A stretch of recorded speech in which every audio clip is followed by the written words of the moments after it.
இன்றைய இறை வார்த்தைகள். இந்நிகழ்ச்சிகளை எல்லாம் தமது உள்ளத்தில் பதித்து வைத்திருந்தார். லூக்கா எழுதிய தூய நற்செய்தியிலிருந்து வாசகம். பிரிவு 2, இறை வார்த்தைகள் 41 முதல் 51 முடிய. ஆண்டுதோறும் இயேசுவின் பெற்றோர் பாஸ்கா விழாவை கொண்டாட எருசலேமுக்கு போவார்கள். இயேசுவுக்கு 12 வயது ஆன போது வழக்கப்படி விழாவை கொண்டாட எருசலேம் சென்றனர். விழா நாள் முடிந்து அவர்கள் திரும்பிய போது சிறுவன் இயேசு எருசலேமில் தங்கிவிட்டார். இது அவருடைய பெற்றோருக்கு தெரியாது. பயணிகள் கூட்டத்தில் அவர் இருப்பார் என்று எண்ணினர். ஒரு நாள் பயணம் முடிந்த பின்பு உறவினர்களிடையேயும் அறிமுகமானவர்களிடையேயும் அவரை தேடினர்.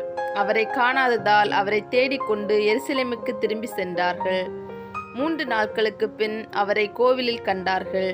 அங்கே அவர் போதகர் நடுவில் அமர்ந்து அவர்கள் சொல்வதை கேட்டுக்கொண்டும் அவர்களிடம் கேள்விகளை எழுப்பிக் கொண்டும் இருந்தார்.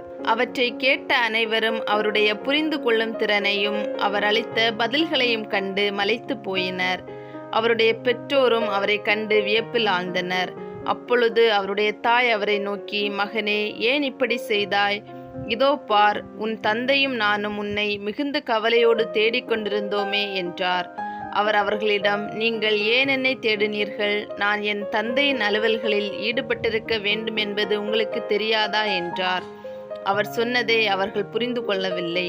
பின்பு அவர் அவர்களுடன் சென்று நாசரேத்தை அடைந்து அவர்களுக்கு பணிந்து நடந்தார். அவருடைய தாய் இந்நிகழ்ச்சிகளை எல்லாம் தமது உள்ளத்தில் பதித்து வைத்திருந்தார். இது ஆண்டவர் வழங்கும் அருள்வாக்கு. இறைவா, உமக்கு நன்றி.